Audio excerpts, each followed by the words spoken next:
Welcome to TV20 Classic Sports. I'm your host, Christian Patterson. From all-star matchups to championship games, we've reached into the vault to bring back a part of Cleveland history. Now sit back, relax, and enjoy this episode of TV20 Classic Sports.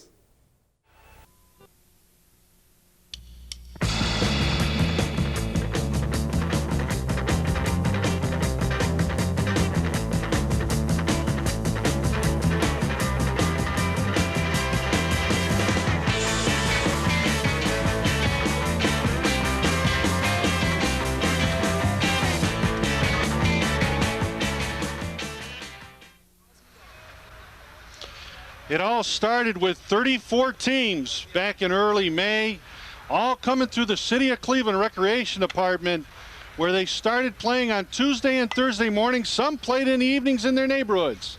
But they started with T-ball, the Rookie League, the Little F, and today it's the Big F, ages 13 and 14. With a dream to reach the city championship game. Hi, I'm Tim Wells. Special guest announcer, as always, Adam Mendoza. And when we talk about Big F baseball, a lot of excitement in the air. Oh, absolutely. A lot of excitement when you're talking about Class F. We already saw the Little F game, and now we're going to see this Big F championship between two very good teams and two teams that have met before in this championship game a couple of years ago. And when you look at it, in 1997, both these teams met right here at Gordon Park, and the one team won by a score of 4-3 as the other team walked into 2 runs in the pouring rain in the last inning. Actually, and both teams talk about that game still today. Now they're a little bit older. They've moved up into the Big F division, and both come in here with outstanding records. Well, Gunning Park did win that game 4-3, but you know, as you can't dwell on the past, and you've got to look ahead towards this ball game and the keys to winning this ball game, because both of these teams have fought a long, hard road to get here to this championship. And you know, when you look at the keys to this game, that's the big key right there. Gunning Park coming in with 7 wins and 2 losses. They beat Clark in their last game 10-6. Meanwhile, Glenview on the other side, 10 wins, 2 losses. They beat Sterling Rec 12-11 to get to this game. And when you talk to the coaches, those are what they basically say is we need to stay focused. Both of them are talking about composure. One team feels they have to have the solid pitching. I think it's really going to come down to the teams that make the less mistakes. I saw Glenview play against Sterling, and hey, they can hit the baseball, but the key for them is can they limit those mistakes and play the good defense? And that's the thing that you're talking about, those concerns by the coaches, limiting the mistakes and the defensive errors. And when you're talking about the mistakes and limiting those, that's like the pitching. And as we talked about before in a previous matchup between these two teams, back in '97, both Gunning Park and Glenview met in the championship game at Gordon Park. Gunning won it 4-3 in that ball game as they Glenview walked in a couple of runs for that championship game. But you know, we're talking about the teams. Now it's time to talk about some of these key players as you see them warming up on the field here at Gordon Park, because it's really down to some of the key players in this championship game for the Big F championship. And obviously you have to have talent. And we'll take a look at these key players. Edgar Saunders, the shortstop, basically a lot of athletic ability, kind of gives him a little bit of Omar, can kind of do it all, as they call it. Tony Delaria, he'll be on the mound for Gunning. He's got good control, and he's not a bad hitter. When they talk about him, they say he's the complete player for Gunning. On the other side, you look at Glenview and Gunning, Adam, both of them outstanding, scrappy players. And you're talking about some key players on the infield. For Glenview, Ryan Lewis, a scrappy player, can hit and also can come in and do some relief pitching. Then you got Ruben Davila, who has some good fundamentals and good sound defense. That's the big key. And then once again, you're looking at some pitching once again. Daryl McSwain, a right-handed pitcher who likes to throw hard, has a good changeup, good control. And then for Gunning Park on the other side, that leader behind the plate who really is the field general, Mark Waller, at the team leader, dedicated, and really loves baseball. And these kids do love baseball. And obviously, when you look at pitching here, actuality is there's some rules on pitching that only permits them to pitch X number of innings. So even though we look at Daryl McSwain as pitching, he'll probably come in relief. It'll be Donald Evans, number 22. He'll start on the mound for the Glenview Elite Giants, which you'll see today in navy blue. And in Gunning Park, it'll be Tony Delaria. Both of them come in undefeated, so somebody's going to walk away today with a loss. Well, coming up after this break, we're going to come back and we'll introduce you to these two teams and who they are and the starting lineups for this evening's championship game here at Gordon Park.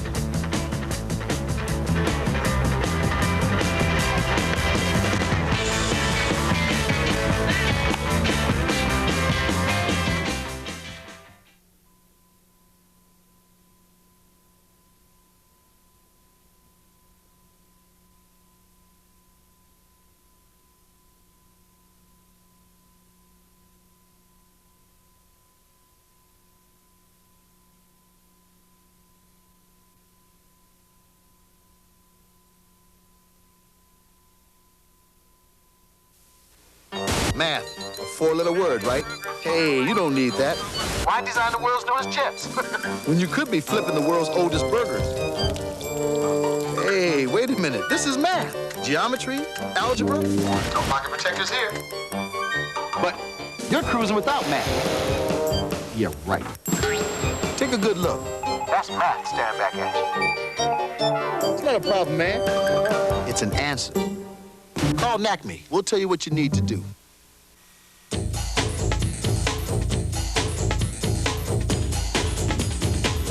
We are all very different. We have one thing in common. It's not our clothes. It's not the way we talk. It's not our hair It's not the music. or our attitude. It's just the fact that the first time we were offered marijuana, We said what was on our minds.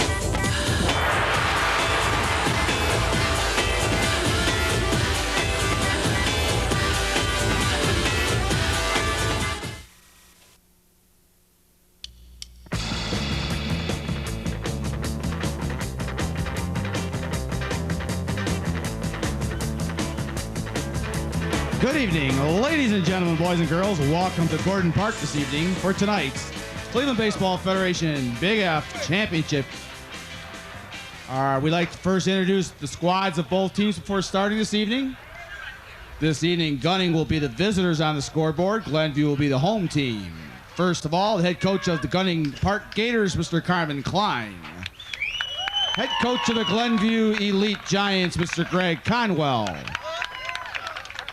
Assistant coaches for Gunning, Mr. Brian Ansberry. Assistant coaches for Glenview, Mr. Tom O'Rourke and Mr. Tyrone Stevens. First of all, some of our non-starting players this evening. First for Gunning, an outfielder number 16, Ryan Corrigan. An outfielder number 9, Joshua Rivera. And an infielder number 14, Joshua Hoban. For Glenview this evening, a catcher number 20, Lamont Bentley. An outfielder number 15, Brandon Thomas. Infielder number 19, Joseph Mann. And an outfielder number 18, Christopher Walton. Here's tonight's lineups. First for Gunning Park.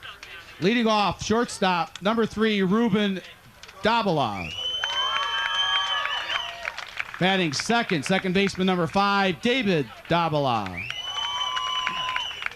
Batting third, left fielder number 6, Chris Mizoris. Batting fourth, the catcher number 8, Mark Walrath. Batting fifth, pitcher number 15, Tony Delaria. Batting sixth, third baseman number 12, Jamison Holiday. Batting seventh, center fielder number 7, James Minch. Batting eighth will be the right fielder number 2, John Laish. And batting ninth, first baseman number 10, Alex Lincheski. Tonight's batting order for the Glenview Elite Giants. Batting first, center fielder number 24, Daryl McSwain. Batting second baseman number 12, Ryan Lewis. Batting third, the shortstop number 21, Edgar Saunders. Batting fourth, the pitcher this evening, number 22, Donald Evans. Batting fifth, first baseman number 16, Carlton Conwell. Batting sixth, the catcher number 13, Darrell Blair. Batting 7th, the third baseman, number 23, Eddie Robinson. Batting 8th, the right fielder, number 11, Bo Harris. And batting 9th, left fielder, number 10, Torrey Lee.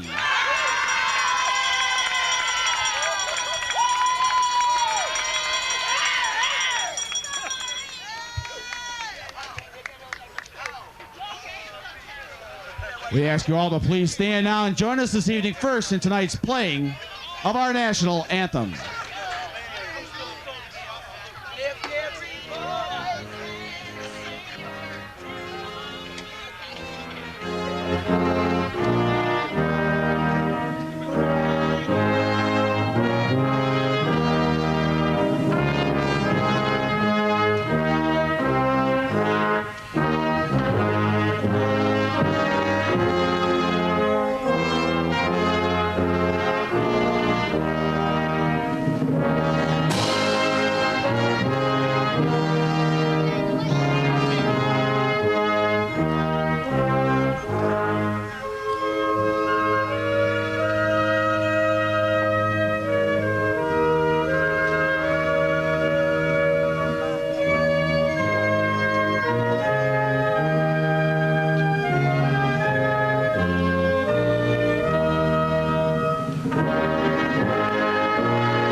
Well, there you have it, the national anthem. And Adam, obviously, we've talked about the players, the keys, but the other two people that will be on the field that will be making all the calls are officials for tonight's championship game. Both of them are excellent officials. They're members of the Greater Cleveland Umpires Association. And doing the plate is Kurt Zakis. And again, we're going to get them on our headsets here in a minute. And Bill Kroon, they'll be doing they're your two officials for tonight's ball game. Kurt Zakis and Bill Kroon are both excellent officials, work this league as well as high school sports all season long. Well, as we get ready for this game, let's give you a little insight into Class F. This is the Big F Championship game and some of the rules for tonight's game. We're going to be playing 6 innings in this contest. Now, the pitching distance, normally it's 60 feet 6 inches, and there you see as on the screen, this game is 6 innings long. The pitching distance is 60 feet 6 inches. Now, the base difference, the distance is just 80 feet. That's 10 feet shorter than regulation in the pros. Now, pitchers may only pitch 5 innings in a game, and there is mandatory play for all the players involved in this league. And there is a run spread rule, a 10-run lead, and the game will be over. And that's after 4 innings of play. And that special rule, the slaughter rule, team can only score 5 runs an inning in the first 4 innings of the ball game, so therefore you don't have to worry about somebody going up by 20. Of course, there'll be some speed-up rules to keep the game moving, courtesy runner for the catcher, and an intentional walk. They can just tell them there won't be any pitches thrown. Well, there you see the young man on the mound for the Glenview Giants. That is Donald Evans, and Evans coming into this ball game, a 10th grader from Benedictine at 6'1", 140 pounds, has a very good fastball, can throw the curveball as well, and it'll be interesting to see. We've talked about during the year, during these championship games, the control of the pitcher and how they have to cut the number of pitches to a minimal and really get the ball over the plate. And as we go through today's telecast, folks, we want to let you know that we're going to be passing on a lot of great information about the teams. Obviously, the starting lineup for the Gunning Park team, Adam, when you look at them, they really come in here with an outstanding lineup. We're first going to take a look at Glenview. That's Daryl McSwain. He's in center field, but he'll come in to pitch later. Ryan Lewis, they say he's got great hands at second base, and he can play the pivot very well, and a good combination. Edgar Saunders, coach speaks very highly of him. Donald Evans, as Adam mentioned, he'll be doing the pitching, throws hard, a little bit of a curve. Coach likes his control. Carlton Conwell also has been here before. Darrell Blair, tough, kid behind the plate, got a pretty good arm. He'll need to keep the ball in front of him. And Eddie Robinson, he'll play third since Evans is over on the mound. And then also rounding it out, Bo Harris, he'll be in right. And we should also have behind Bo Harris, Torrey Lee. That rounds up the Glenview lineup as Gunning starts right now with the first pitch, Adam. And that first pitch from Mr. Donald Evans was on the outside part of the plate for a ball. Ruben Davila, the hitter for the Gunning Park Gators, comes up. This one's a slow roller back up to the mound. Evans throws over, and that's the first out of the ball game as Davila just grounds out to the pitcher. An easy 1-3 on the putout. That'll bring up now David Davila out of St. Patrick West Park, an 8th grader, hitting .333. The 14-year-old, one of his favorite ball players, Omar Vizquel. The pitch coming in from Donald Evans is a strike on the inside part of the plate. Infield playing straight away for Davila, coming into this game hitting .333. The windup and the pitch. This one's grounded down, first base and foul. Now, Adam, last week we saw the Little F Championship where little Frankie Montez put on quite a show on the mound, and I believe we were clocking him around 57, 58. 63 to 65 at times. So we'll see how in the bigger age group how they throw. And obviously that one is considered a wild pitch. But again, it's early in the ball game. You always want to tell your pitcher, hey, look, all you need to do is get the ball over, let us take care of the defense.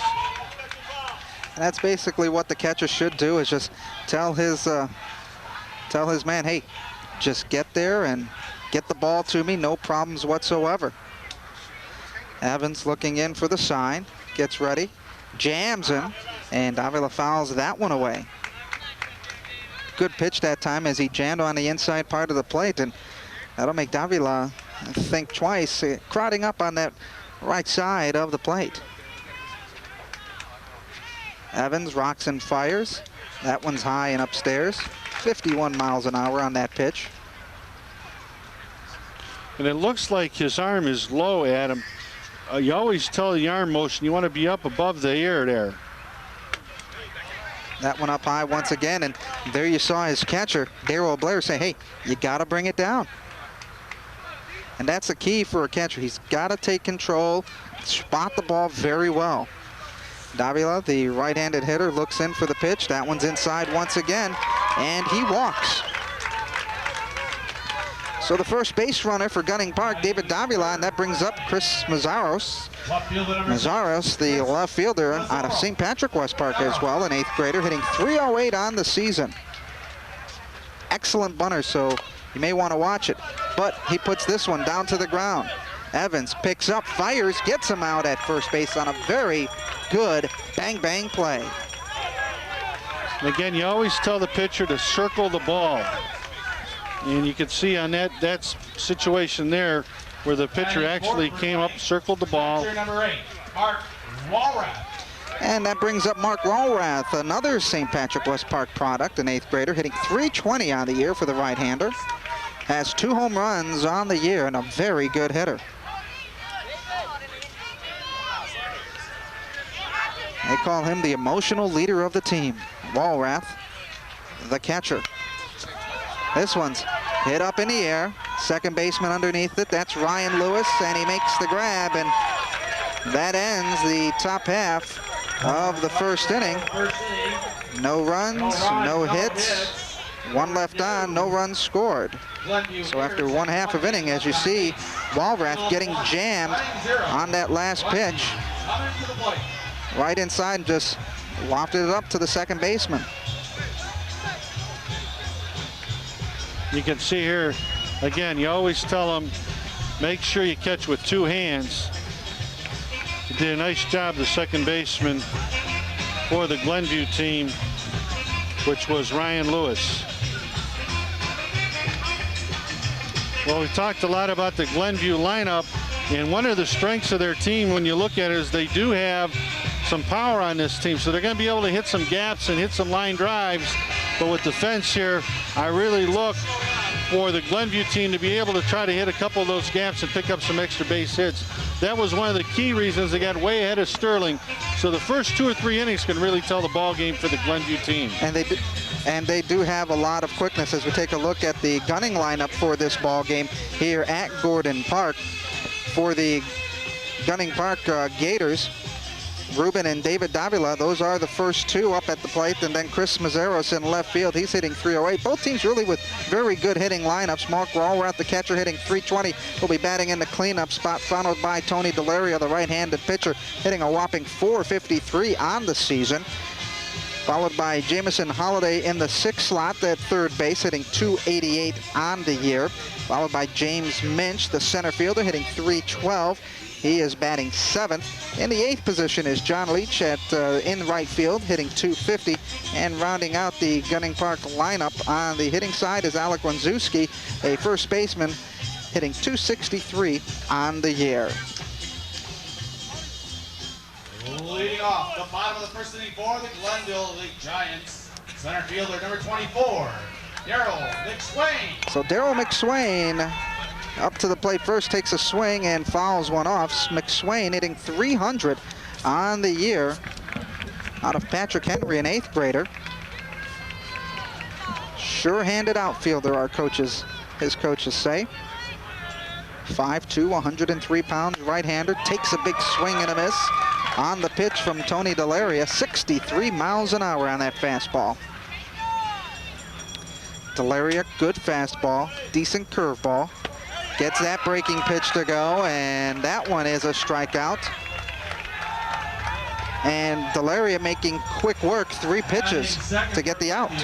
Well, you look here, it is an arm. You can see a lot of body and good mechanics. That one just missing on the outside part of the plate. Ryan Lewis, the second batter for Glenview.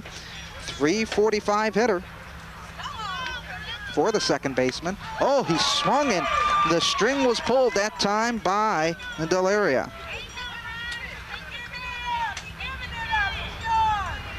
Here comes the pitch from Tony Delaria. This one smashed up off the pitcher's glove. Gets over to David Davila, not in time. Good speed there by Ryan Lewis. Good contact on that pitch, Tim. And he's trying to hit the ball always up the middle. That's what you want to tell your hitters. Don't try to pull everything. Wherever the ball is, hit it where it's pitched. Edgar Saunders now up to the plate, hitting .357 on the year out of VASJ. Runner goes as the ball gets by Mark Walrath, and Ryan Lewis heads to second base. And Glenview, as we've known from years past, this is a team that loves to run. Doesn't matter what year, if they're in the class, Big F or Little F, this team loves to run the bases. As that one is fouled back. And Adam, they won't only try to steal second, but they're going to try to steal third. So really the catcher for the Gunning Park team, Mark Walworth's going to have to come up big and keep them to send a message that they're not going to be able to run here. Delaria's pitch on the breaking ball goes up high. Trying to work that curveball on the outside part of the plate. Runner on second, Ryan Lewis. The batter is Edgar Saunders. This one's drilled into the ground once again. And one thing you notice, Tim, when you get a lot of foul balls that are just pounded into the dirt, that means the pitcher is coming up high. And when that happens, you're asking for trouble. That one on the outside part of the plate, 62 miles an hour from Tony Delaria. Outfield playing pretty much straight away for Edgar Saunders. The pitch just missing upstairs, and Saunders gets a free pass, so we've got runners on first and second. So after the initial strikeout, Tony Delaria has left the next 2 men get on base, and that brings up Donald Evans out of Benedictine, hitting .370 on the season. One of his favorite players, Ken Griffey Jr. Foul tips that one for a strike. Coaches Tom O'Rourke and Tyrone Stevens says that Donald Evans is their Matt Williams. Good clutch player with a good bat. That ball gets away from the catcher. Lewis is going to head to third, and that goes underneath the fence and right at Tim's feet. I thought this fence was supposed to protect us, Joe. Let's see that baseball. Looks good. And no nicks. No spit on it either, so we don't have a Gaylord Perry out there. So both runners advance on the wild pitch. So Evans, with runners in scoring position, swaves at that one for a strike. 63 miles an hour. And really that time, Tony Delaria looking for the outside part of the plate, and the batters are going after it. That one gets by and no runners advance. That's a good move by Delaria, coming up and making sure that he has to come up and protect home plate. Well, obviously, you always have to remind the pitchers. For some reason, they think they're a pitcher. But when they release the ball, they now become an infielder, and it's important that they understand that they need to help out as wherever they can. If the ball's hit on the right side, you want to cover first. If anything's back by the catcher, you're trying to get to the plate or back up a throw to a base. It's really pivotal that that pitcher plays a role in the team's defense. Here comes the pitch from Delaria, foul tip, and the catcher hangs on, Mark Walworth, and that's the second strikeout of the inning. A big strikeout there for Tony Delaria, because he still has runners at second and third. 63 miles an hour on that pitch. And that brings up Carlton Conwell, the first baseman, hitting .390 on the season. They call him Mr. Clutch. And he comes up to the plate, and he's got two men in scoring position, hoping to get some runs for this Glenview Elite Giants. That ball just getting the corner, and a throwback down the third, not in time, as Ryan Lewis getting back to the base. Delaria looks for the sign from Walworth. Roxon fires. That one's pounded into the dirt in front of the mound. Delaria picks up, and they get him in time. No run scores that time, as Delaria has had to make some good plays and gets the put out. First inning, there were no runs. There was one hit, 2 men left on base, and no running errors. At the end of one full inning of play. Bang bang type of play as Delaria comes up and makes a very fine effort out on the field. And like you said, once that ball's released him, he has to become that extra infielder. Absolutely, and we've been through inning number 1, and as we look toward inning number 2, we'd like to take a break in the action and go over to a special package where the president of the Cleveland Baseball Federation, Rich Koblenz, has a few words about the youth baseball program in the city of Cleveland. Hi, my name is Rich Koblenz, and I'm the president of the Cleveland Baseball Federation. The Cleveland Baseball Federation is America's oldest sports charitable organization, having been founded in 1910, and we provide all the necessary funding to keep Cleveland's kids off the streets and in the parks during the summer months. Over this past summer, over 5,000 of our city's boys and girls between the ages of 6 and 18 had the opportunity to play baseball and softball through the efforts of the Cleveland Baseball Federation and its contributors. While learning all the skills that these sports teach and enjoying playing the games of baseball and softball, our organization wants our kids to learn the various skills that they're going to need to help lead our society into the next century. We accomplish this by providing youth at risk seminars for all of the participants in our programs, which focus in on providing the various life skills that our kids will need to become good and productive citizens into the future. As a charitable organization, the Cleveland Baseball Federation relies very heavily on contributions from both the corporate and individual communities, both within the city of Cleveland and throughout our local area. We ask, if you own a business, that you partner with us and provide sponsorships for either teams or leagues that will help provide all the funding so that our kids can stay off the streets and in the parks.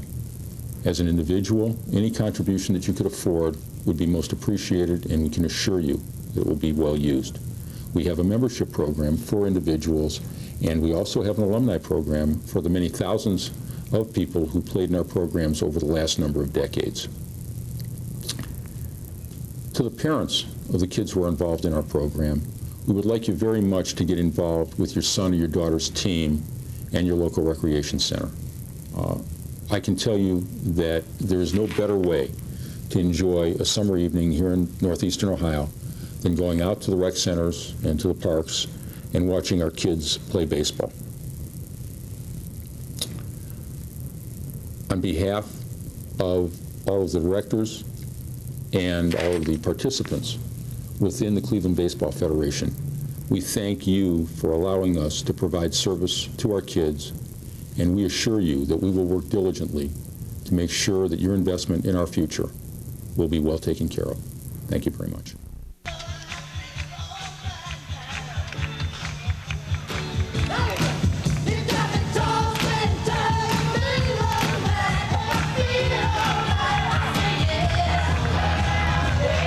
After one inning of play, so far no score in this Class Big F Championship game here at Gordon Park between Gunning Park and the Glenview Elite Giants. And Gunning Park coming up to the plate. It will be the 5th, 6th, and 7th hitters. Tony Delaria, the pitcher for Gunning Park, comes up to the plate, and that one is a ball on the outside part of the plate. So we were talking about the infield for the Glenview Giants. Eddie Robinson at third, Saunders at shortstop, Ryan Lewis at second, Carlton Conwell is at first. The outfield from left to right, Torrey Lee, Darryl McSwain, and Bo Harris. And the battery for the Glenview Giants, Donald Evans and Darryl Blair. 2 balls the count on the hitter, Tony Delaria, and Delaria out of St. Patrick West Park hitting .453 on the season. This one's hit into right field. The right fielder Harris is coming in, and he makes the catch. Well, the first test for the outfield play, and they do it big. As you can see, the big guy, he tries to pull an outside pitch, and when you're going to try to pull that outside pitch, it means you're going to pop it up to the opposite field usually. And a nice job by the right fielder, Bo Harris, from the Glenview Elite Giants. Jamison Holiday gets this Texas leaguer to bounce and goes down the line. He's going to head to second. Ball comes in, and he'll go in with a stand-up double. Ball gets away. He's going to head to third. Will he get there in time? Yes, after the slide. Good aggressive running by Jamison Holiday as he gets that double and then advances to third on the error. And Gunning Park now threatening with the runner on third, and James Minch coming to the plate for the Gunning Park Gators. On that play there, Adam, you talk about team defense. The left fielder knows the ball's hit on the right side. He has to get in where the shortstop normally plays to back that throw up. If he's there, that guy doesn't get third base. What happened was he didn't get in position. He's looking at it, and then he realized, uh-oh, it's a bad throw. Now I got to get over there. Too late. And James Minch up to the plate, hitting .312 on the year. This one's hit on the ground to the shortstop. Sanders throws him out at first, but the run will score on the sacrifice.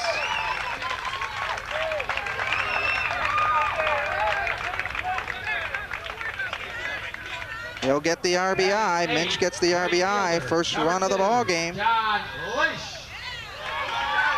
And John Leash now coming up to the plate, the right fielder, hitting .250 on the season.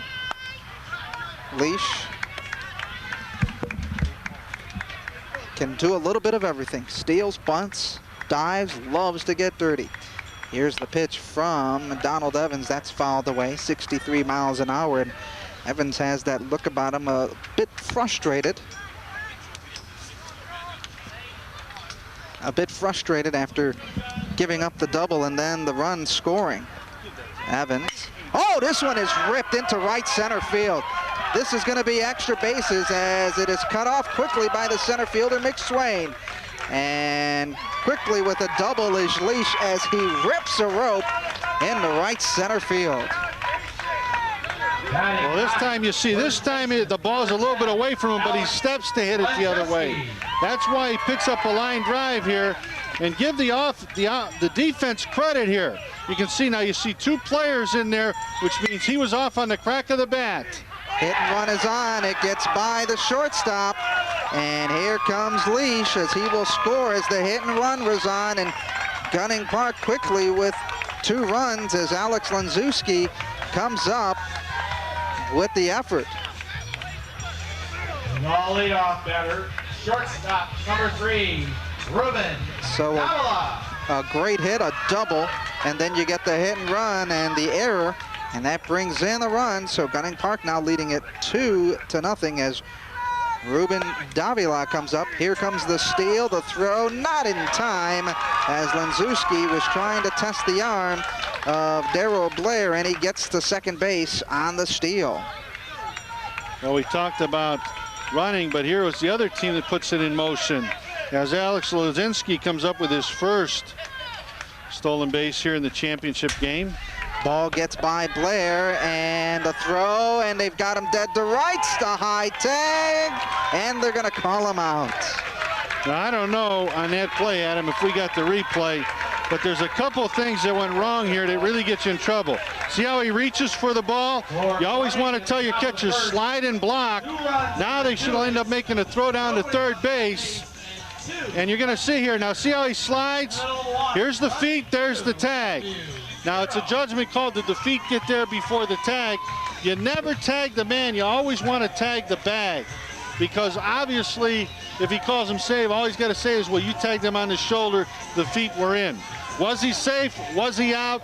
You at home can make the call, but you always want to tell your players, hey, always tag the bag, because that's where he's coming to. Folks here at Gordon Park having a good time for this Class F, Big F championship game. 1999. Hi there, youngsters. Yes, they got their bells, they're ready. Smile, ready to go. And the folks from the Glenview Elite Giants, they always get good support for their teams when they make it to the championship game. Actually, both teams represented well by parents, families, and friends here for this championship game. An absolute gorgeous evening. And Tim, we have been blessed with the opportunity that the weather has been absolutely gorgeous for these championship games over the past few weeks. It seems like, you know, we had that one spell where it dropped in the 70s, but we're right back up in those 80s in a balmy day at Gordon Park. Everybody having a great time here at the Big F City Championships in the city of Cleveland. Well, as we get ready for the second inning, the Gunning Park Gators lead it 2-0, and up for the Glenview Elite Giants will be Darryl Blair, Eddie Robinson, and Bo Harris. That is the 6, 7, and 8 batters for the Elite Giants of Glenview. And right now, Tony Delaria pitching a very good game. Got into trouble a bit in the first inning, but was able to get out of it with a strikeout and a ground out back to himself at the mound. This one is hit down the right field line, foul for Darryl Blair. Coming into this game hitting .275. Blair out of FD Roosevelt, an 8th grader. Now, one of the concerns I have here going into this inning is the pitcher, Tony Delaria. Now, he's throwing a nice ball game, but he's into long counts. If you can see him get ahead of the hitters early, that should help him. That one's outside and ball. 1-1 on the count for Delaria. Delaria coming into this game with a very good record, as this one's hit down the third base side and right through a diving shortstop, and it gets by the left fielder, Chris Mazeras. Blair around second, heading to third, the cutoff, the throw, not in time, no tag made. So Darryl Blair will get on to third as he hits this one down the third base line. Well, you'll take a look at it here. It was a nice try, but you always tell the outfield, get the glove down. Now this time it goes through his legs. You turn a base hit into a triple. And again, this time Delaria is going to have to fight his way through to hold the Glenview team in bay with a man on third base and less than 2 outs.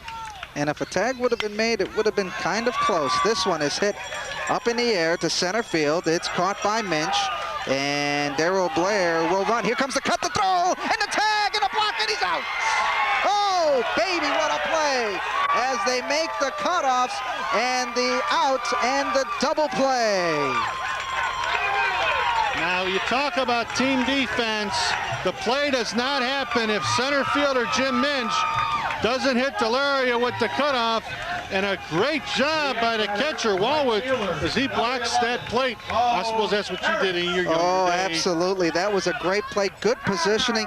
Just stopped the line. He said, this is my house, and you got to run through me to get to my house. And that time, he did not.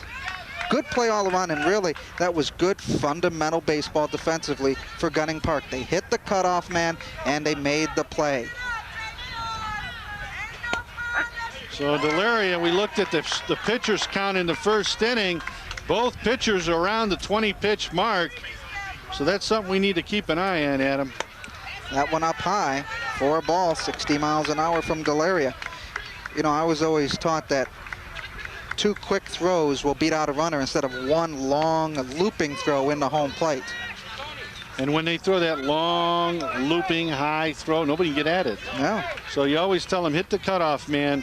Get the relay in, you got a chance, and that's exactly what they did. Breaking ball on the outside part as he gets Bo Harris to swing, 385 hitter. Harris out of Roosevelt, an 8th grader. This one's hit up in the air in the center field. James Minch tracks it down for the out. 3 up, 3 down in that inning. So they shoot themselves in the foot. They get a guy on third with nobody out, but 2 big defensive plays by Gunning as we watch the center fielder, James Mitch, pick up a line drive out here, and he was part of the big play where he hits the relay and throws the man out at home plate, preventing them from scoring. And after 2 innings here, 29 pitches by the Gunning pitcher compared to Glenview Elite's 20. So that's something, he had a short inning, he needed it, and he picked it up big that inning. A big inning for Delaria. And he also got a lot of help from his fielders out there behind him.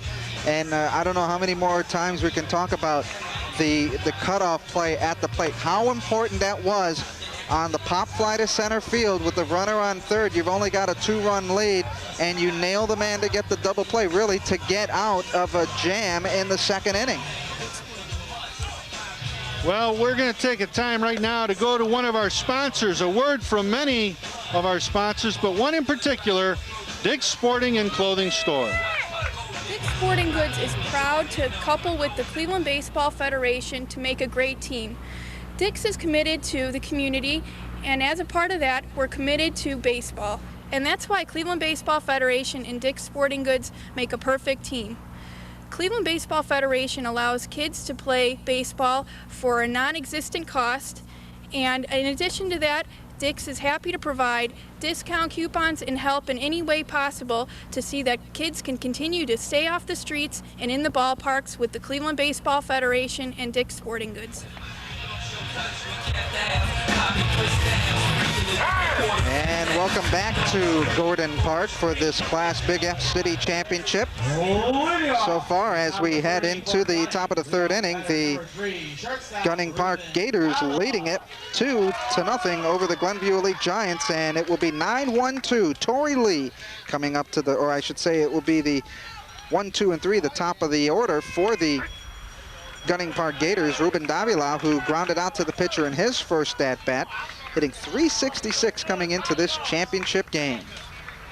There you see Donald Evans, who's trying to get a little bit of control. A lot of pitches after the first 2 innings of play, 29, and that time he makes the count 1-1 on the strike right at the knees.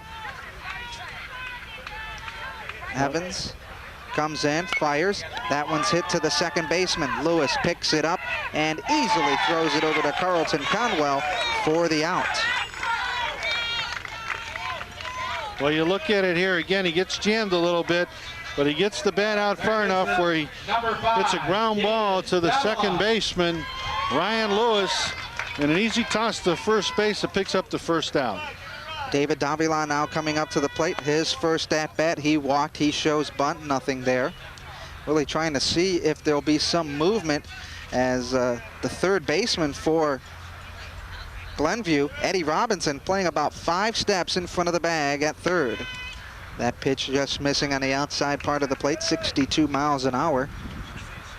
So with Davila showing bunt, they have Robinson really playing up in front of the bag at third. Evans looks inside. That one goes in for a ball.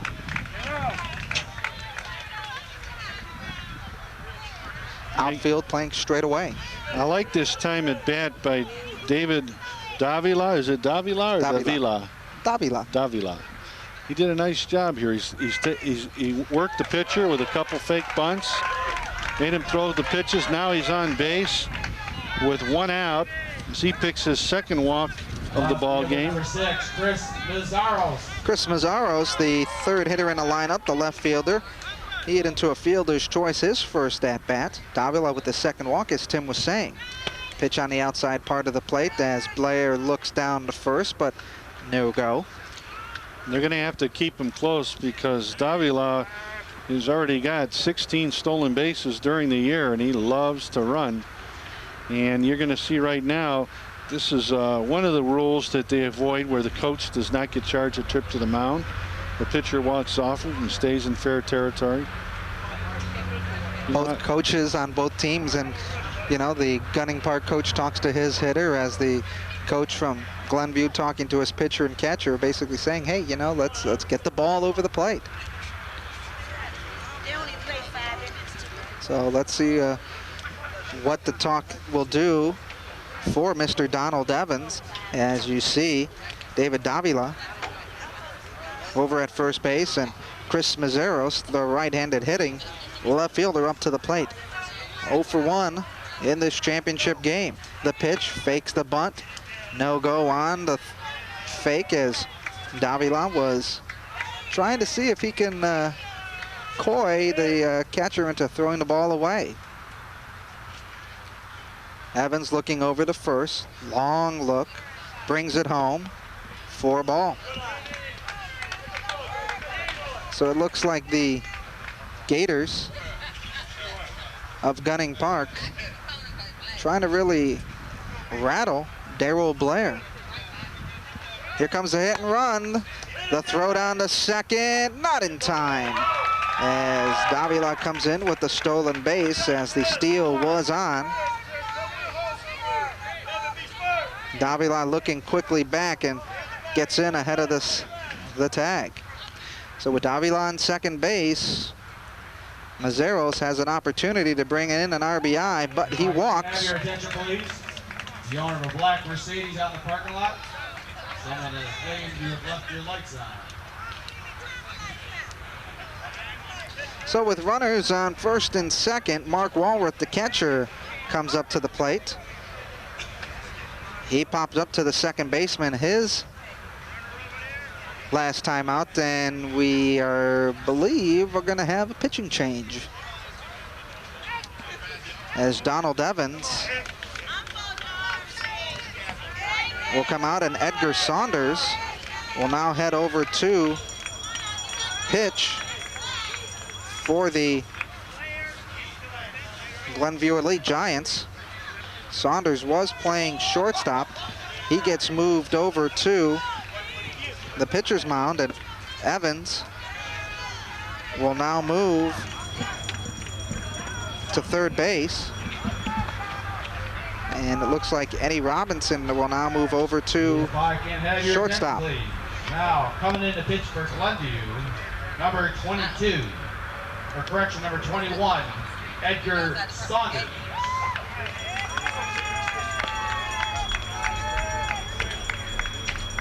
So there's the new pitcher for the Glenview Elite Giants, Edgar Saunders, who comes in from the shortstop position. He's their backup pitcher. Edgar Saunders out of Villa Angela St. Joe, a right-hander.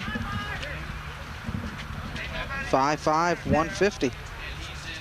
The windup and the pitch. This one's hit up the middle and right through the legs of Eddie Robinson.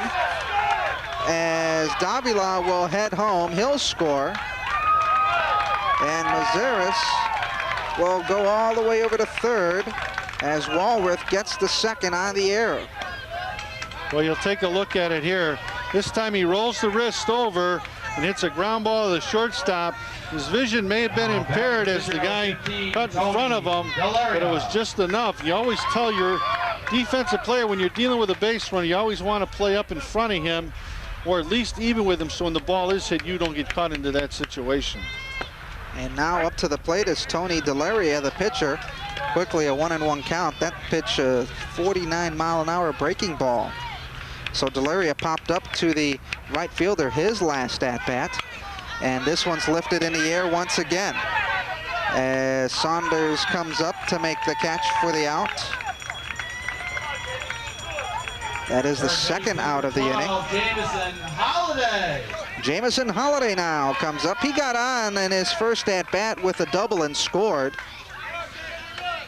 Looking to duplicate that feat once again, because he's got runners at second and third as the Gunning Park team leads it 3-0.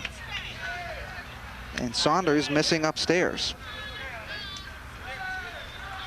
So in the second and third innings, the Gators of Gunning Park have been able to get on the board. Saunders brings this one inside for a ball. 2-0 the count. And at third, Chris Mazeros trying to play a little game of cat and mouse with Saunders. This one's hit on the ground. Picked up by the shortstop. Robinson throws it over to first for the out. Well, he did a nice job this time. He was ready for it. As you're looking at Jameson Holiday, he's a big guy, but you can see he took a nice step, big throw, and a good scoop by the first baseman from Glenview, Carlton Conwell, as the Gunning Park team picks up another run after 2 errors were committed. So right now, Gunning's way out in front here, 3-0 early in the ball game. And I guess if you're looking at Carmen Klein, the coach of Gunning, he's got to feel pretty good, because Glenview's always been one of those teams that starts early and they come with a big rush late. So if you can hold them down early in the ball game and get a lead, it makes it that much tougher on them. Oh, absolutely. Now they're going to be heading into the 9-1 and 2 hitters, and really not much. It's just been workmanlike by Tony Delaria in this ball game. He has really shut down this Glenview team, and really he's gotten a lot of help, especially from his defense. In the last couple of times he's had some jams, but his defense has been able to really help him out. As you see a sight of Gordon Park, a beautiful August evening here in the city of Cleveland. For those at home that just turned on that channel, you're watching CLV TV35 Sports. It's the Big F City Championship in the city of Cleveland. These are teenagers 13 and 14 years old that went through 34 teams to get here. Gunning Park, the team in red, Tony Delario on the mound. He's got a 3-0 lead. And the Glenview Elite Giants will be in blue. And they'll try to make a run here at him and come back. Well, Torrey Lee will start off this third inning for the Elite Giants. Torrey Lee hitting .305 on the year. Patrick Henry, 7th grader, 4'8", 81 pounds. Favorite player, Kenny Lofton. This one is fouled down the first base side. Little spark plug of this Elite Giants team, and there you see Tony Delaria, only 2 hits given up in this ball game so far. Delaria from the windup and misses on the outside part of the plate, 1-1. Small target up at the plate, Torrey Lee. Delaria getting the sign, brings it inside. This one's grounded, back up the middle, picked up by Davila, and in time over at first base. Well, they talked about Ruben Davila, that he's going to make some great plays in the field. Kind of a little bit of that Omar and Robbie, and you can see right here, it's a slow roller, but he charges it and makes an easy throw to the big target over at first base, Alex Lanchewski. Now that'll bring up Daryl McSwain. He lays down a bunt, and that goes down foul in the third base side near the dugout of the Glenview Elite Giants. Daryl McSwain in his first at-bat struck out. Came into this ball game hitting .300 on the year. A sure-handed outfielder. And there you see Delaria with the pitch. Getting a strike on the outside part of the plate, quickly out to an 0-2 count. So with 2 strikes on McSwain, the pitch, this one's banged into the dirt. Picked up by David Davila. High throw, and there's an error there.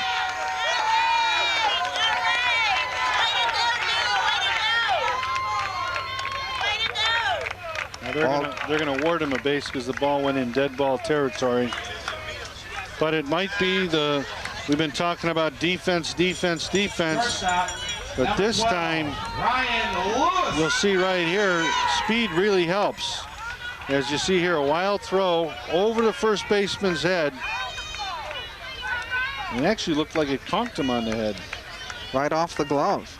And that brings up Ryan Lewis. The play at second. Oh, not in time. Boy, that was a good turn and fire over at second base to Ruben Davila from Tony Delaria. See Bill Kroon still holding up safe there for a while. He was so sure. That one's a swing and a miss for a strike on Ryan Lewis. And really a key to holding that runner at second close is the movement of the second and third and the second and shortstop. The pitch from Delaria for a strike on the outside part. What's really impressed me about Delaria is you look at him, whenever they get a man in scoring position, he stays on the outside corner, making that team hit the ball the other way. Once again, going on the outside part, and he's pretty consistent of trying to nail that target out there. 60 miles an hour to throw from Delaria. Now that pitch there, Walwish showed the ability to get out and move with the pitch. Keep it in front of him. Breaking ball gets Ryan Lewis to strike out. Pull the string on that one. That is the third strikeout for Tony Delaria. 2 outs in the inning with a runner on second. Brings up Edgar Saunders, who walked his first time out, hitting .355. That one's fouled back. You know, Adam, they talk about hitting. You know, what part of the strike zone is the toughest pitch to hit? And it's really, baseball experts always say the low outside pitch is probably the toughest pitch to hit, especially at the younger level, because of trying to have to go the other way. This one's bounced high. Davila gets it, throws over, and they get him in time. Well, you take a look at it here as Edgar Saunders hits a ground ball. Now you see here he starts looking and realizes at this point he's going to have a close play. Is it the ball or the glove? And you can see bang, bang, but give Bill Kroon credit. It was definitely the ball in the glove before the base. Nice job by our CLV TV35 crew. Nice job. So they pick up a great replay for us, and you can see the Vilas had the ability to come up and make some big plays defensively. And while we're at the top of the third inning, we just want to let you know that even though the summer comes to an end, the recreation programs go on. This fall in the Division of Recreation, it's ages 8 through 17, no weight limit, boys or girls, flag football at the nearest parks in your city. All the local rec centers have a flag football program, getting an opportunity to play just like this man did in the Super Bowl, where they get an opportunity to run right out of his shoes. If you're interested in playing flag football, remember, everybody's eligible. Don't matter if you're the center, the lineman, everybody can catch a pass. It's a lot of fun. Pick up the phone right now and call 664-2346. Again, that's 664-2346. Ages 9 through 17. A chance to get out and have some fun in a football program. Leading off, top of the fourth inning for Gunning. Center fielder number 7, James Minch. So now, as we start off this fourth inning of play, James Minch comes up to the plate. Minch grounded out to the shortstop in his first at-bat. We heard about his good speed in the play. We saw that in his outfield. Favorite player, Robbie Alomar. This one's hit in front of the plate, picked up by Saunders. He'll throw, not in time. Gets the infield single. And one thing I've really noticed in this ballgame, Tim, is that both teams are really pounding the ball in front of home plate. Now let's take a look at it here now. I hope we can follow it. You see here, he circles the ball. Good fundamental, glove and hand. Now watch how he hits it. You see how Minch hits the bag? He doesn't hit the middle of the base, he hits the front of the base.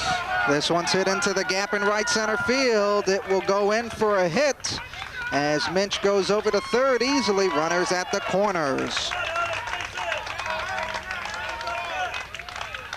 So now Gunning Park starting to tee off on Edgar Saunders. First baseman number 10. And that brings up Alex Lancheski up for the Gunning Park Gators.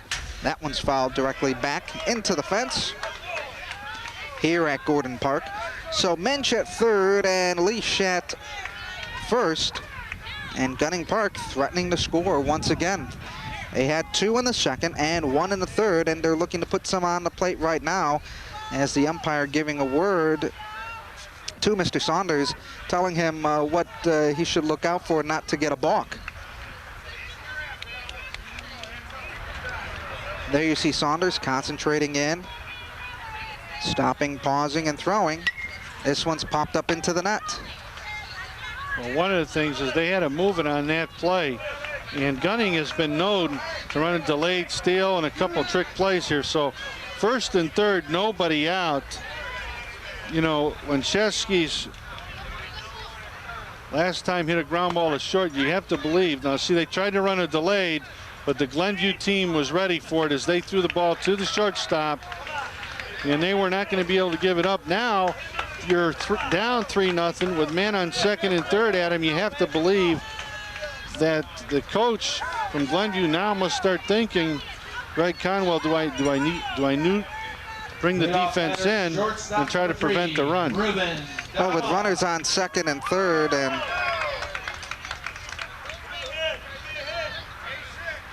Ruben Davila coming up to the plate.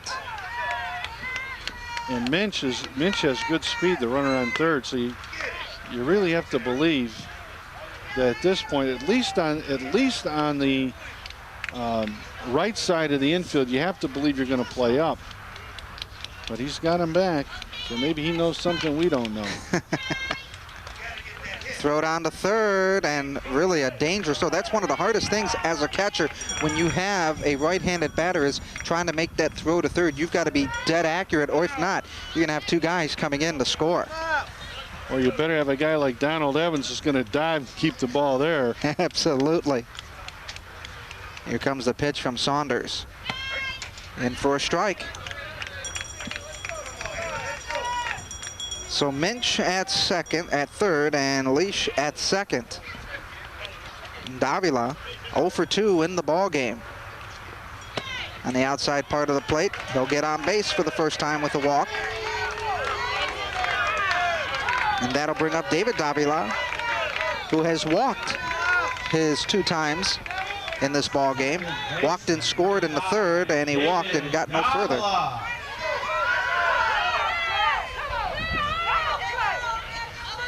One out in the inning. Saunders fires inside for a ball. So the bags are juiced, the ducks are on the pond, bases are loaded. Any other saying? All I would say is, you catch anything hit right at you, you got to go home. The hard ball hit right at you, go home, especially if it's first or third. Here comes the steal to the plate, not in time.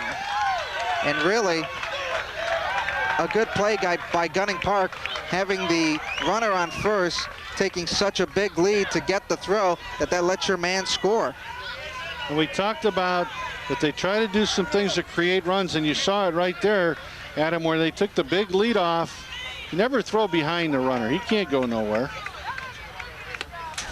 Here comes another run to the plate. Here comes the slide to tag, and they get him. Again, nice hustle by the catcher from Glenview. He did let the ball get by him, but give Darryl Blair credit as he hustled back to make the tag before the runner could cross the plate. So John Leach gets tagged out at the plate for the second out of the inning. And David Davila still up at the plate. Now he's just got a runner on third. He's going to show bunt. Throw to third, gets away. Luckily not getting out of play because that could have cost a run. really that one you just want to throw home. You have 2 outs. He ain't going nowhere. You've only given up 1 run, and you've got only 1 man on base. You had the bases loaded. You're in pretty good position if you can get this man right here. That one on the outside part of the plate, nipping the corner for a strike. This 8th grader from St. Patrick West Park. Attendance, award at school, basketball. And Davila gets on a walk once again. 3 at-bats, 3 walks. Now he's going to head over to second on a heads-up play, but the Giants don't throw the ball around, which is smart. Left fielder number 6. A lot of folks say, well, we should have threw it. Well, the shortstop's not there, and you want to make him hit to score a run. Now, Mazzaro's had a sacrifice bunt the first time. He walks the second time. They need to make sure this guy can come up here and drive in a couple runs. Pitch on the inside part of the plate, or you could always do what Manny Ramirez did one time. Here comes the slide, not in time as they steal home. Just like that, the aggressive running of Ruben Davila, he comes in and slides and beats the tag. Talk about creating a dust storm at home. Folks, we heard about the speed of the Gunning team, but right there you saw they've been able to create 2 runs strictly on speed here. And again, you could see it was a safe call because the tag was high, didn't get the glove down. Gunning Park is manufacturing runs any which way they can, Tim. Chris Mazzaros now up to the plate. 3-0 the count, as Saunders having a tough time this time, trying to find the plate. There you saw the steal once again at home, sliding just before the tag. Good work by our camera crew. Here comes the steal once again, and he is dead to rights at home. Fool me once, not fool me twice. They were ready for it that time, and you could see that Harmon Klein had made a decision that, hey, we're going to try to scrap in a couple runs here. But well, they pick up 2 key ones at him. At the top of the 4th inning, 2 runs on 2 hits. Nobody left on base, and there were no Glenview errors.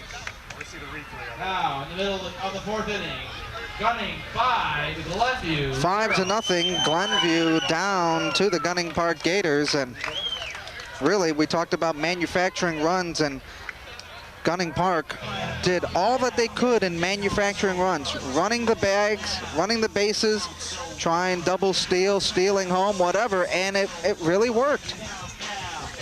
Well, when you look at the game up to this point, Adam, you have to look at in every category that Gunning's sitting here, they're saying, look, we've committed less errors, number 1. We've got more hits, more runs, and we've created our runs with our speed.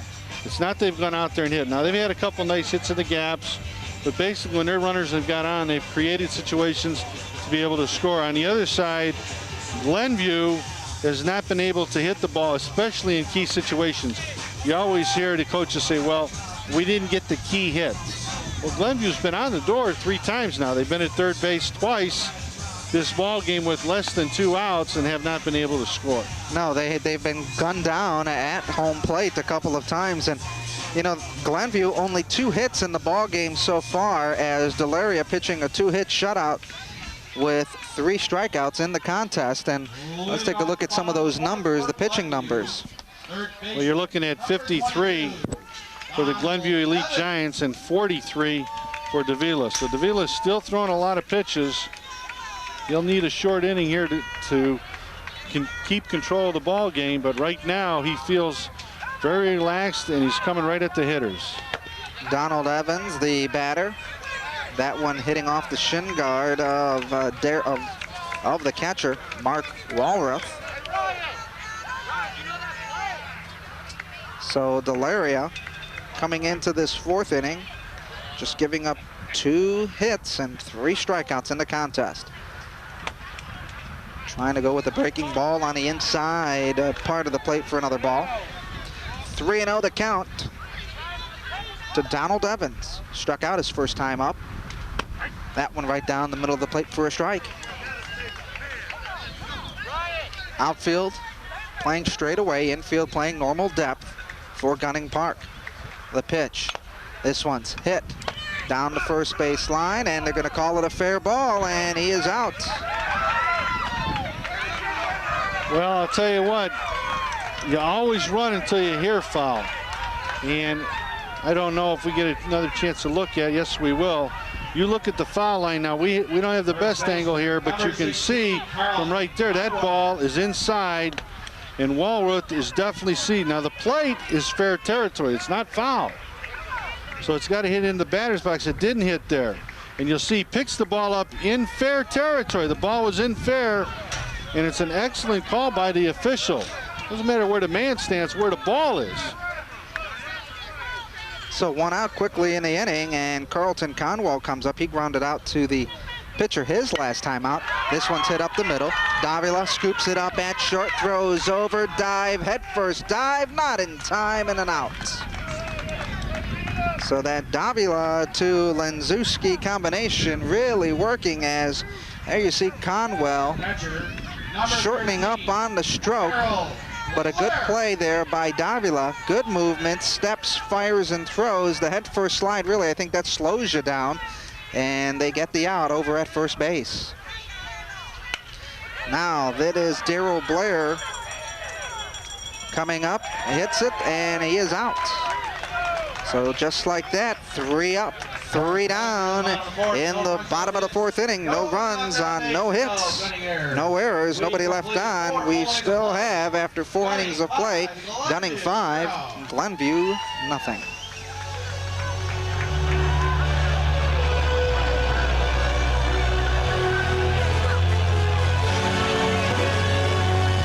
So as we wind down the Class F baseball season, Big F season, in the city championship game, Gunning Park, we've seen them throughout the year in a variety of sports, winning championships, and right now they're just a couple of outs away from possibly capturing another city title. Absolutely, Adam. When you talk about Gunning, there's starting to be a winning tradition, although it's a relatively new community center. But at this time, we're going to go over to see the main man. They say, "I love you, Cleveland." Well, let's go over to hear from that man, Bruce Drennan. Hi, this is Bruce Drennan for the Cleveland Baseball Federation. And I'm here to tell you that I played Little League Baseball, and I encourage all youngsters to take up the game. It's a great way to keep you off the streets and in the parks. Of course, the game of baseball unique unto itself. Certainly, baseball is the national pastime of the United States. We look forward to welcoming all kids to participate in any way they can. Baseball is a great way to get to meet new friends and participate and learn about sportsmanship and competitiveness. And of course, you never know. You may have that God-given talent to someday emerge as a future major leaguer. I encourage you strongly to sign up at your local rec center. The Cleveland Baseball Federation aids 6,000 kids within the city of Cleveland and helping you keep off the streets and in the parks. Once again, Bruce Drennan for the Cleveland Baseball Federation, encouraging you to sign up and play ball. Top of the 5th inning here at Gordon Park. The Gunning Park Gators leading at 5-0 over the Glenview Elite Giants. And for the Gunning Park Gators in this inning, it'll be Mazeros, Walrath, and Delaria up to the plate for Gunning Park. And really, Gunning Park has done everything they could today, Tim, to manufacture runs.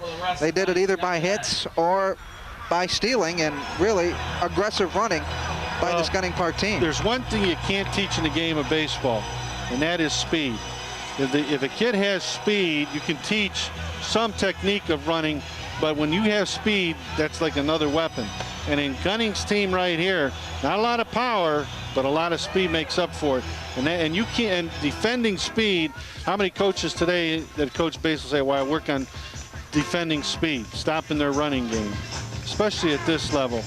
And we'd like to remind you at home, next week, it's going to be the Cleveland Connie Mack Championship, where the West Denison Arrows will take on the Cuyahoga Heights team. Again, that's next week right here on CLV TV35. It'll be the Cleveland Connie Mack Championship. Well, some changes being made in the lineup. Joshua Hoban now up to the plate for the Gunning Park Gators, and pitching now for Glenview is Darrell Blair.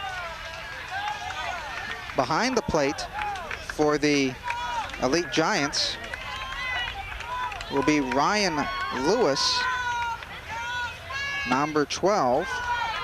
So the battery of Blair and Lewis now, as Blair goes from behind the plate to the pitcher's mound. Pitch inside for a ball, and up to the plate is Joshua Hoban. Hoban, a 8th grader out of Schuler, hitting .205 on the year. Foul tips this one back. Now what really made that pitch work is the first time he throws a fastball, it's at 57 miles per hour. Now we can see this is not a very, but he comes in with a changeup at 48. That makes a big difference. Yeah, you take 10 miles per hour from something, you're going to be way out in front, and he comes back and pumps a fastball high and in at 61. The art of changing speeds. Looping curveball. That looked like a rookie league pitch. 40 miles per hour. Darrell Blair gets him looking on the outside part of the plate, so Hoban goes down striking out. And that will bring up Mark Walworth. Walworth popped up his first time up and got on an error in his second at bat. Looks at a breaking ball on the outside part of the plate for a ball. Walworth, big kid, strong kid, takes a big cut and misses that time. 58 miles an hour on that last pitch. Walworth has called a very good game behind the plate, now trying to get something going offensively, as Darrell Blair is just coming straight up the middle with a 63 mile an hour fastball. 2 strikes to Walworth. And he gets him looking once again for a second straight strikeout in this inning. Now that brings up Tony Delaria, the pitcher. 0 for 2 in the ball game. Popped up to the right fielder, popped up to the pitcher in his last 2 at-bats. That one on the inside, a part of the plate. And for Darrell Blair, he's really starting to pump in some fastballs. That one's popped up into the net on the first base side in foul territory.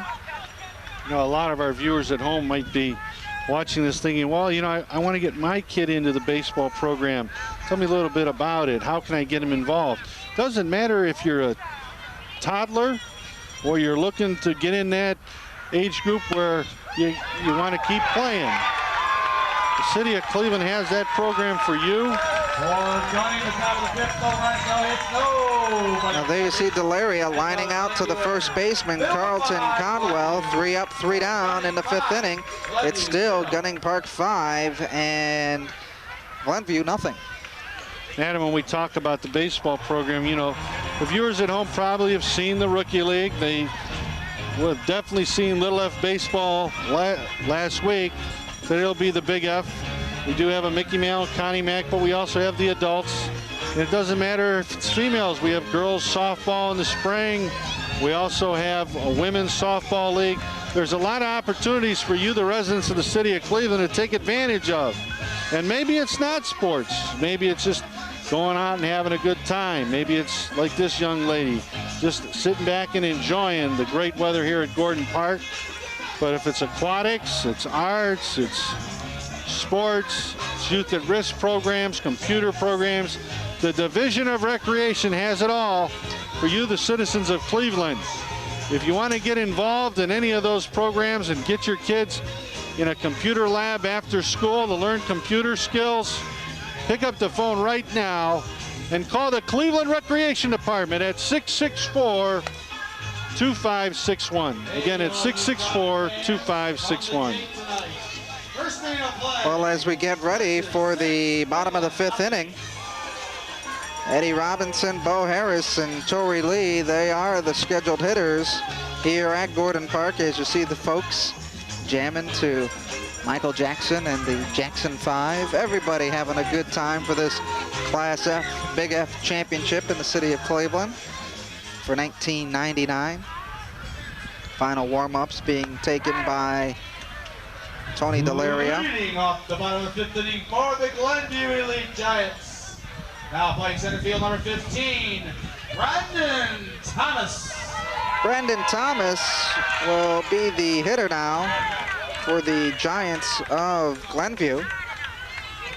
Brandon Thomas, a 9th grader out of Shaker Heights, hitting .280 on the year.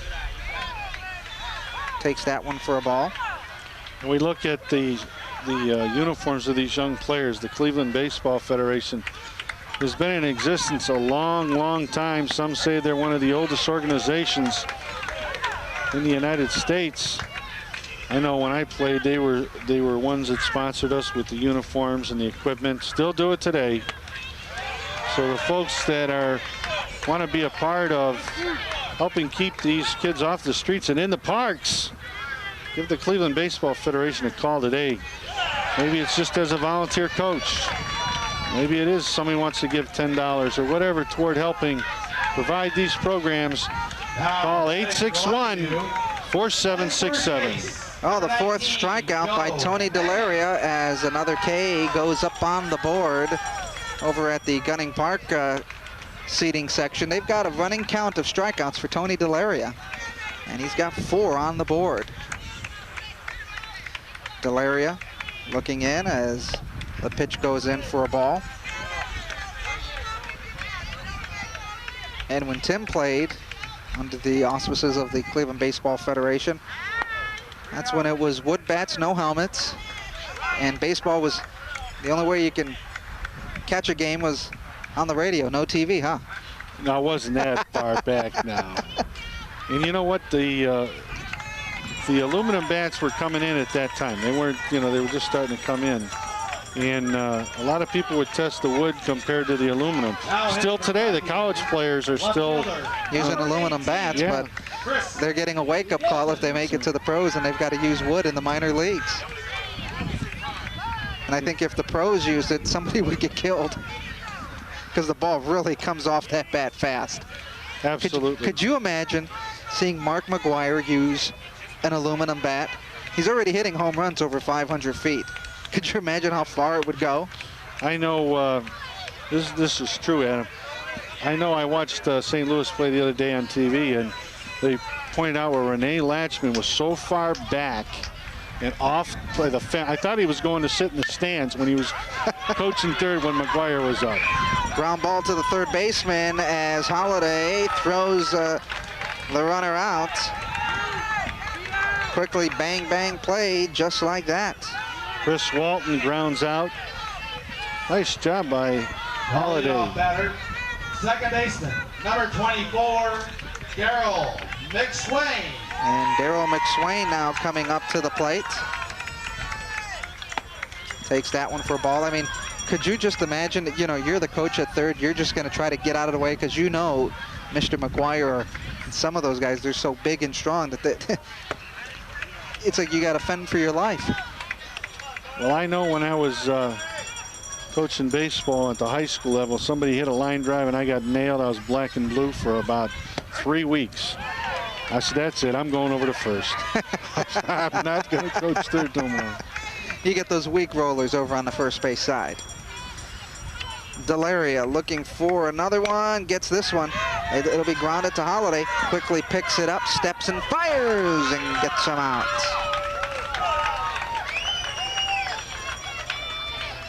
So just one man left on base as Darryl McSwain pounds that one into the ground. But a good play, a step and throw by Holliday with plenty of time. They make it look so easy, Adam, so easy. 5-0. Gunning still leading it as we head towards the 6th inning of play. And let's take a look at those pitching numbers, Tim. Well, so much for concern about pitching numbers. And I know you folks aren't going to believe this, but we've got a statistician here that says that both teams threw identically 66 pitches through 5 innings. Well, while we got a break here and where you can consume that 66 pitch count, young ladies, it's your time. It's fall. We're going to have the volleyball program kicking off in the local recreation centers. You're looking at Gunning and Woodland. And again, the uniforms are provided. The officials are provided. You play during the week if you're the junior age group. Seniors play during the week. And the midgets play on Saturday. Doesn't matter if you're 8 years old or if you're 17. We have girls volleyball kicking off this fall in the month of September.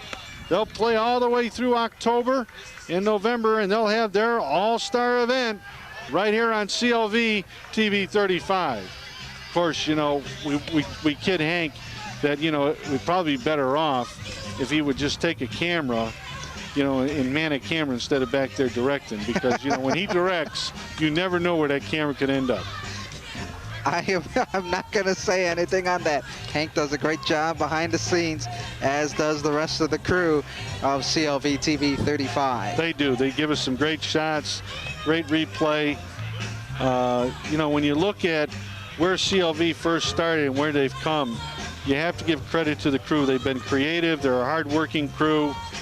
And Kathy Allen and Dave Elbon, Dennis Knowles, Henry Picterna, and Eddie, they do a great job over at CLV TV 35.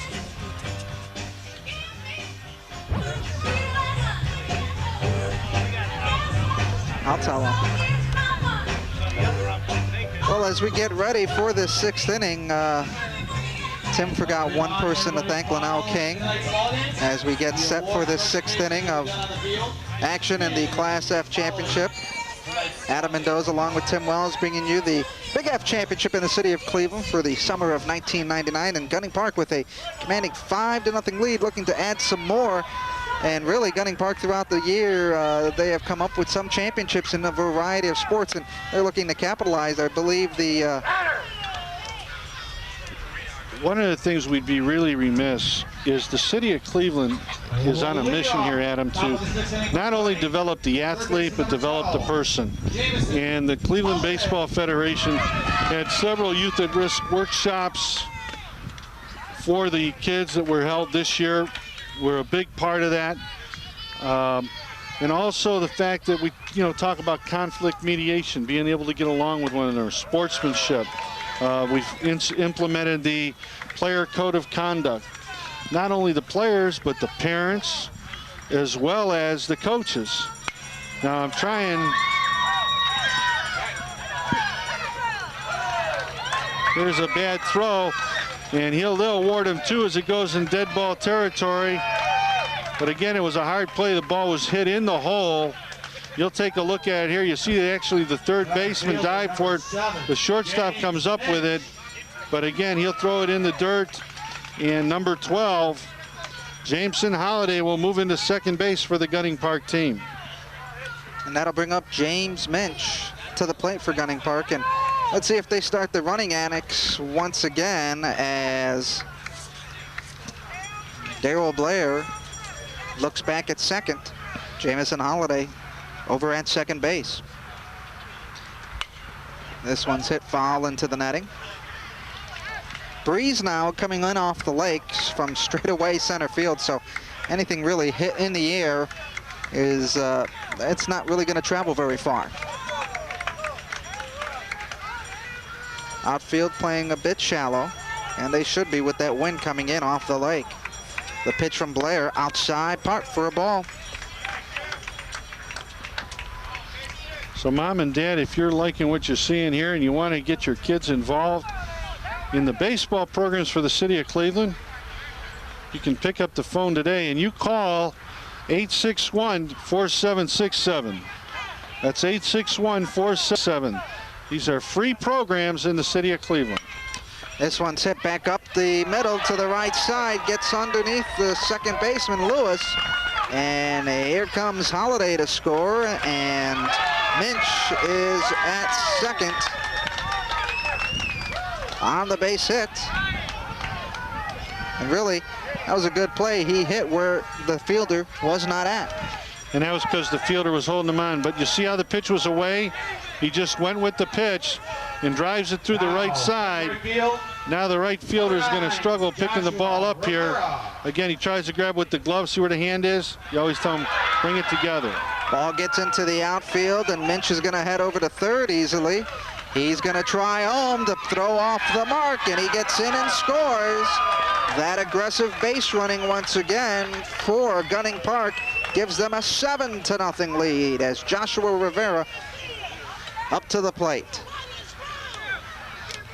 Now, when you played Class F, Adam, what was your favorite position? Catcher. Catcher? You like being in there? And I love playing catcher. Catcher and first base. But I was one of those kids that always wanted to get involved and really be in part of the game. And I thought, working behind the plate, you're in on every play. Well, you had it figured out right. To me, I never wanted to be no part of the catcher. I was like, forget this. Played over at the low fields. Yeah, and back then they just had the two wooden backstops. Two wooden backstops. Mr. Duke would get his old, probably 67 Chevy van or Chevy wagon and have a big piece of iron and would drag the field himself after he'd get off work. He would work the third shift, and bright and early, 8:30, 9 o'clock, we were ready to play. Now batting, first baseman, right, number 16, Ryan. Those are some Morgan. good memories of playing in there. And actually, we got to one city championship. Unfortunately, we lost, but at that time, our big rivals was Impet. Well, I know when I played over at Brookside Park, and Ray Schmatzer, and God rest his soul, he really gave us a program that we knew when we were coming down we were going to play a lot of ball games. And that's what he was for. I think we ended up playing like 16 or 17 games. Sometimes we played out on the soccer field because we didn't have enough at that time.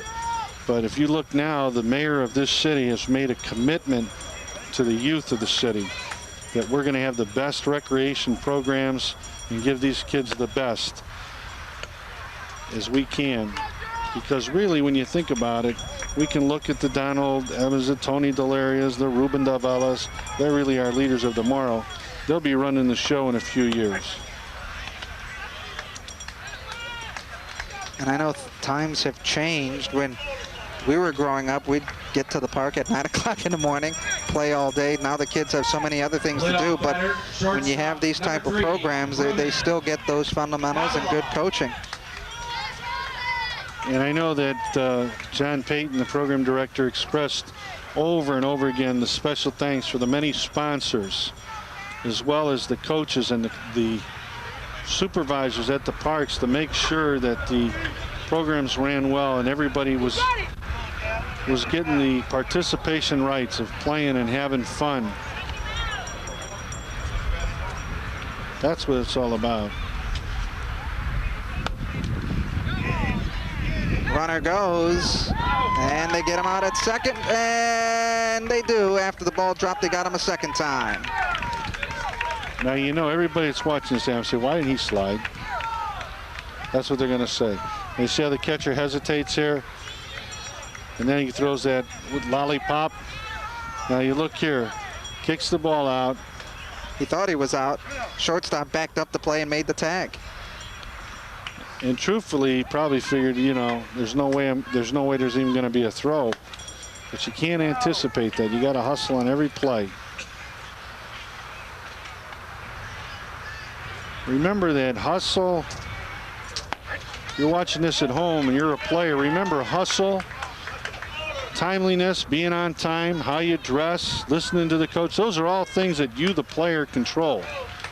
It's nobody else. And if you want to be the best in anything you can do, you work at it, you're gonna do something with it.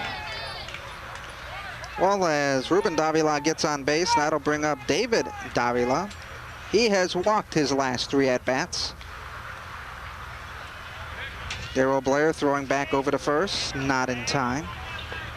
You got to watch this coach at third. Kind of reminds me of my old day, you know, about 10 million signs. The guy don't do nothing, you know.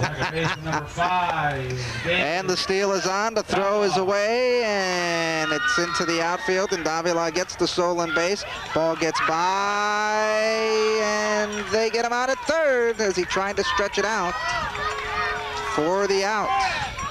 Well, we'll take a look at it here, and this time you're going to see this guy's going to slide. The ball gets up, but he actually starts down a slide, which is a no-no. You're going to go down, you got to get down. But then he'll go on here to third base. This time, give the center fielder credit. He rushed in to back up the play, and they're going to call him out. Now on that, Tim, Gunning 7, Glenview. when you've got a throw coming in the third, nothing against the young man. It's the hook slide to the outside part of the bag.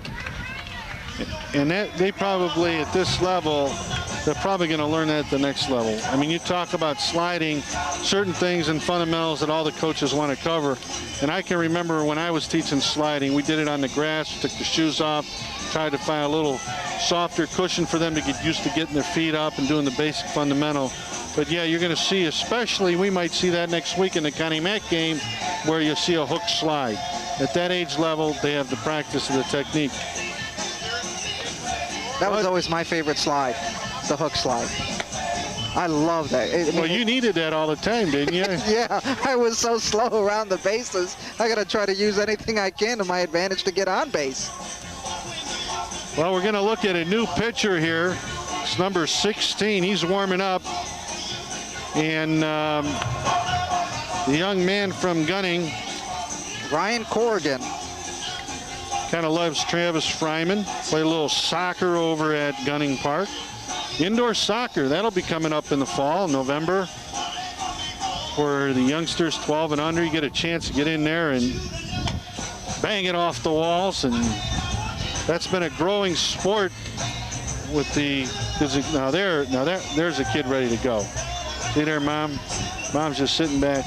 We're going to have a great time here. Kid's jamming. I feel sorry for when that kid starts playing. Mom's going to probably be right there saying, come on now, let's go. You remember that day I took you to the park? Time to clap. Look at that. Go ahead, girl.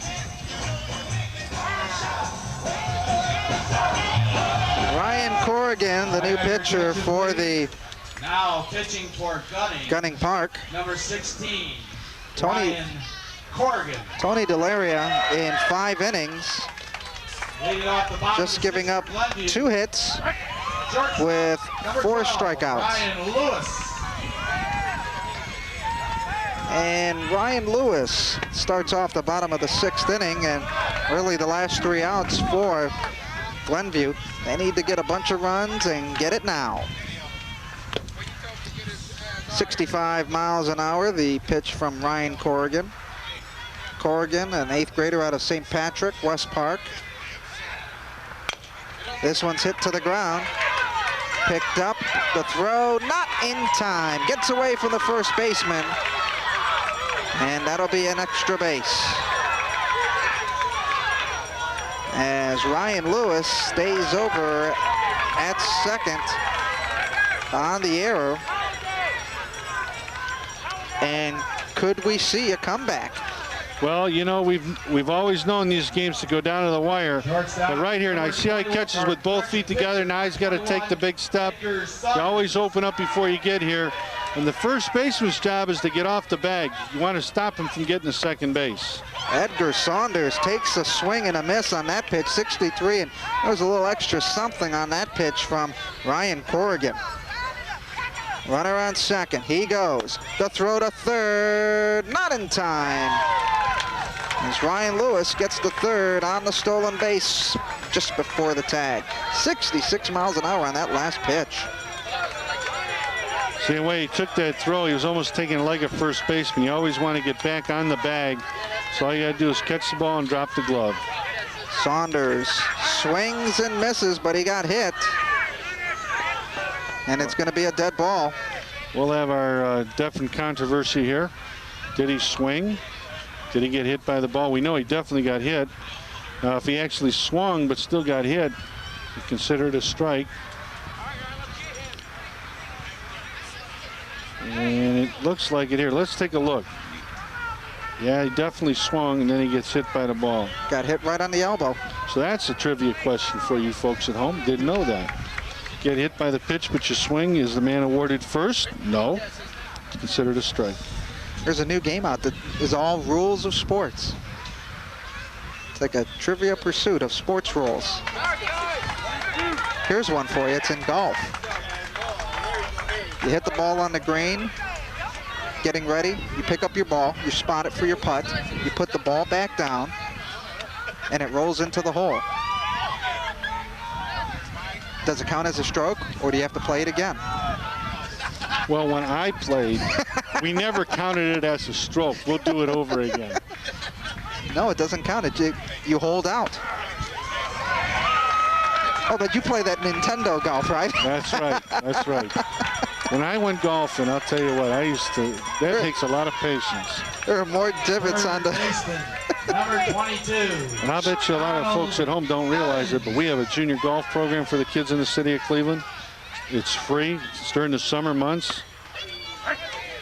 And if you're interested in the junior golf program, you can pick up the phone right now and call 664-2565. Von Burkett, they'll be able to tell you all about it. Donald Evans now up to the plate after Edgar Saunders struck out. Here comes the throw, the steal, the tag, and they get him out at the plate. Another great block by Mark Walrath as he stops him dead at home plate. Good heads-up play there by Ryan Corrigan. I don't understand that. I really don't. Boy, I think, you know, when we have to talk about a most valuable player in this game, and my leading candidate would be Mr. Walrath behind the plate. Caught a fine game and has really made great plays. Look at, he gets the ball and just dives. Look at the knee position, trying to block the lane going in, and he just stops him dead at the plate. Nice job, Mark. Again, Mark Walrath, all 5'3". Favorite player, Sandy Alomar. We're hoping he'll be back with the Tribe very soon. Now that's a catcher I like. With guts, likes to really cover home. Called a little toughness. Yeah, 70 miles an hour that time on that last pitch by Ryan Corrigan. 2 outs in the inning. Gunning 1 out away from a city championship. And he gets him for the strikeout, and the Gunning Park Gators come up with a 5-0 2-hit win for the Class F championship here in the city of Cleveland in 1999. And then we looked where they just dumped a bucket of water all over Carmen Klein. But truthfully, Adam, when we look at this ball game, we look at our city champions from Gunning Park, but Glenview has a lot to be proud of. They have an outstanding program over at Glenview Park, where a lot of kids in the Glenville community get an opportunity to play baseball. Tremendous support of volunteers, of coaches, and just one great season. But folks, stay with us, because when we come back, Adam Mendoza will be with the city champions of tonight's Big F championship game.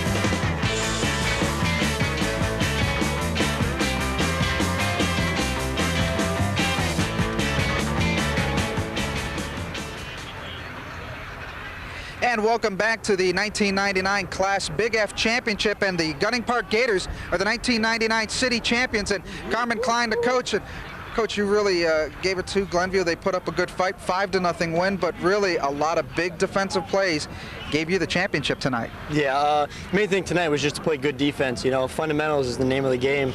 These guys did the job and shut them out 5-zip. You know. It was a 2-hit shutout in this ball game, but we talk about when you look at the plays, that play at home place, a couple of plays, one on a steal, but earlier on, the pop fly to center field. The cutoffs were made, and the tag was made at home plate by Walrath. Yeah, these guys practice that and practice a lot. You know, hitting the cutoff guys, just smart defense. You know, cutting it off Tony throwing home to Mark blocking the plate, cutting down a run. That's cheap runs that they're going to get. That these guys held them on. Now, Gunning Park today manufactured a lot of runs. You ran the bases very well. You really kind of got into the mind of the other team and really toyed with them a bit because you did a lot of running today. Yeah, we went over signs a lot in practices. You know, these guys like to run, like to have a good time, you know. And once they know what the signs are, you don't have to be screaming stuff out. Just give it to them, let them have fun, round the bases, and we showed it today.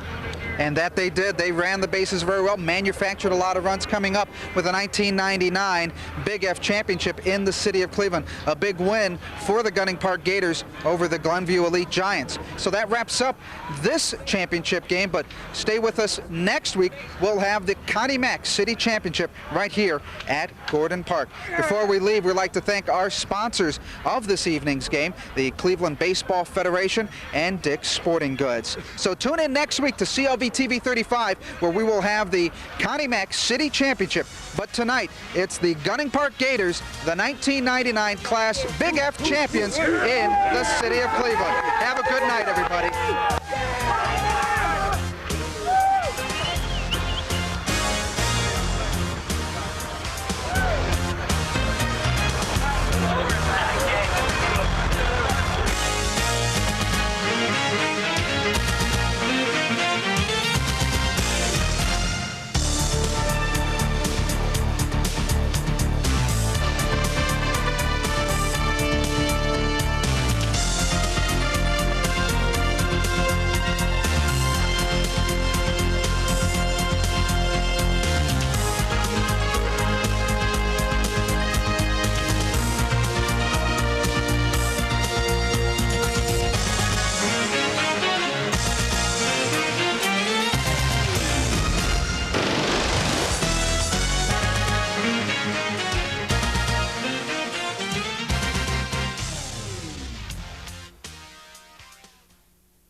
We hope you enjoyed today's game.